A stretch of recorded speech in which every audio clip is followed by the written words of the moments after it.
During a meeting in Tehran, Iran's supreme leader Khamenei talked to the head of Hamas and said that Iran has no intention of entering a war with Israel.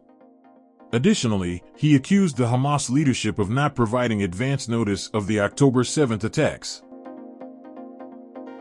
Ali Khamenei informed Ismail Haniyeh that Iran, a long-standing supporter of Hamas, would continue to offer political and moral support to the group. However, Khamenei emphasized that Iran would refrain from direct intervention in the matter. This information is based on insights from 3 Iranian and Hamas officials who were privy to the discussions and requested anonymity. Khamenei urged Hamas to quell the voices within the Palestinian group advocating for Iran and its powerful Lebanese ally, Hezbollah, to engage fully in the conflict against Israel. Hezbollah was caught off guard by Hamas's unexpected and devastating assault last month, resulting in the death of 1,200 Israelis. Sources close to the Lebanese group revealed that their fighters were not on alert in villages near the border, which had been front lines in the 2006 war with Israel. As a result, Hezbollah had to rapidly mobilize its forces in response to the situation. The current crisis represents the inaugural instance in which the Axis of Resistance, a military alliance established by Iran over 4 decades to counter Israeli and American influence in the Middle East, has simultaneously activated on multiple fronts. Hezbollah is currently involved in the most intense clashes with Israel in nearly 2 decades. Simultaneously, Iran-backed militias have been targeting U.S. forces in Iraq and Syria, while Yemen's Houthis have launched missiles and drones towards Israel. The ongoing conflict is also challenging the cohesion of the regional coalition, consisting of members such as the Syrian government, Hezbollah, Hamas, and various militant groups spanning from Iraq to Yemen. These members have distinct priorities and face domestic challenges, adding complexity to the alliance's unity. Mohanad Haji Ali, an expert on Hezbollah, stated that Hamas's assault on Israel has presented challenges to its Axis partners. These partners are now confronted with difficult decisions and facing an adversary possessing significantly superior firepower. He said, "When you wake up the bear with such an attack, it's quite difficult for your allies to stand in the same position as you." Hamas is engaged in a struggle for survival against Israel, which has declared its intention to eliminate the group. In response, Israel has initiated a retaliatory offensive in the small enclave, resulting in the deaths of more than 11,000 Palestinians. On October 7th, Hamas's military commander, Mohammed Deif, urged the Axis allies in Lebanon, Iran, Yemen, Iraq, and Syria to join the struggle.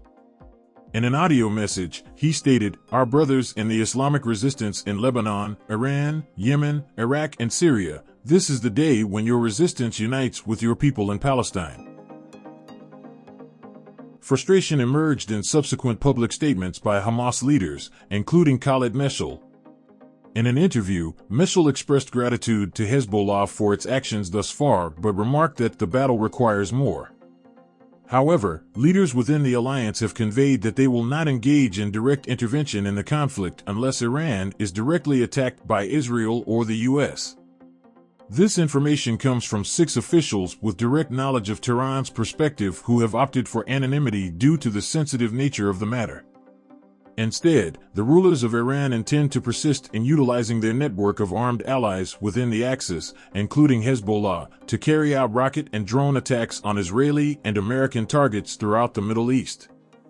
The strategy is a carefully calculated effort to show support for Hamas in Gaza, exert pressure on Israeli forces, and avoid direct confrontation with Israel that might escalate and involve the United States. Iran has consistently asserted that each member of the alliance makes independent decisions. The Iranian Foreign Ministry did not provide a response to a request for comment on its approach to the crisis and the role of the Axis of Resistance. The term itself has been employed by Iranian officials to characterize the coalition. Hezbollah, recognized as the most powerful group in the Axis with approximately 100,000 fighters, has been engaged in daily exchanges of fire with Israeli forces along the Lebanon-Israel border since the Israel-Hamas conflict started. During this period, more than 80 Hezbollah fighters have lost their lives. Nevertheless, similar to its supporter Iran, Hezbollah has refrained from an all-out confrontation. The group has carefully adjusted its attacks, ensuring that the violence remains largely confined to a narrow strip of territory at the border. This strategy has been maintained even as the group intensified its strikes in recent days. Hamas desired Hezbollah to launch deeper strikes into Israel using its extensive rocket arsenal. However, Hezbollah was concerned that such actions could result in Israel causing widespread damage to Lebanon without relenting its offensive on Gaza. Hezbollah, being a political movement deeply entrenched in Lebanese government affairs, recognizes that Lebanon is ill-equipped to endure another war with Israel, particularly amidst a financial crisis spanning more than 4 years. This crisis has exacerbated poverty and weakened the country's governing institutions.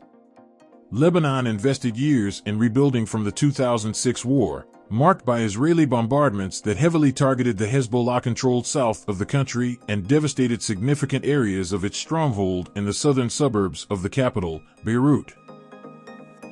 Hezbollah leader Nasrallah mentioned in his speech that Hamas had kept its attack on Israel confidential from its allies, ensuring its success without upsetting anyone in the Axis. Nasrallah characterized Hezbollah's attacks at the Israeli border as unprecedented, constituting a real battle. On the other side, the U.S. President Joe Biden stated that Israel's military action in Gaza will continue until Hamas is no longer capable of carrying out attacks. He said, "I think it's going to stop when Hamas no longer maintains the capacity to murder and abuse and just do horrific things to the Israelis." And they still think at least as of this morning, they still thought they could. But senior Hamas official Ghazi Hamad stated on October 24 that the militant group intends to continue carrying out large-scale attacks similar to the one on October 7 in southern Israel until the complete destruction of Israel. Moreover, Norway's parliament has adopted a resolution urging the government to be prepared to acknowledge an independent Palestinian state. The proposal, put forth by Norway's ruling coalition, serves as a countermeasure to a resolution from smaller parties advocating for the immediate recognition of a Palestinian state. The resolution, passed with a substantial majority in parliament, specifies that the government should be ready to recognize Palestine as an independent state when such recognition could positively impact the peace process without making a final peace accord a prerequisite. While this wording suggests that immediate recognition is unlikely, it reflects the growing concern over the Israel-Hamas conflict in national assemblies across Europe. Additionally, Norway's Prime Minister Jonas Gahr Støre said, "The humanitarian consequences for civilians are catastrophic, the number of casualties, the amount of destruction, and especially the enormous burden carried by Palestinian children is in breach of what humanitarian norms and standards require."